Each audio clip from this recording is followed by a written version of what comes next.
അടുത്ത ലോക്സഭാ തെരഞ്ഞെടുപ്പിൽ സോണിയാഗാന്ധി സ്ഥാനാർത്ഥിയായേക്കില്ല. പ്രിയങ്ക ഗാന്ധിയെ റായ്ബറേലിയിലേക്ക് പരിഗണിക്കാനാണ് കോൺഗ്രസിന്റെ തീരുമാനം. തമിഴ്നാട്ടിൽ കോൺഗ്രസിന് 9 സീറ്റ് മാത്രമേ നൽകാനാകൂ എന്ന കടുത്ത നിലപാടിലാണ് DMK. റായ്ബറേലിയിലെ ഒരു സീറ്റാണ് ഉത്തർപ്രദേശിൽ കോൺഗ്രസിന് ശേഷിക്കുന്നത്.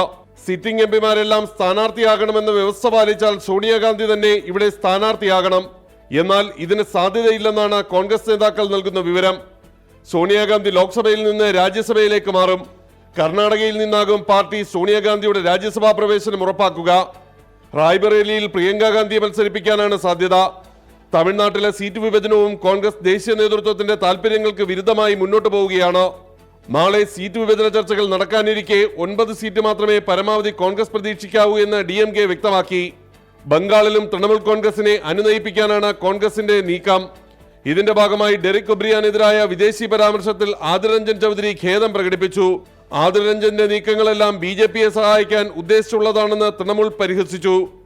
R. രാധാകൃഷ്ണൻ, 24, ഡൽഹി.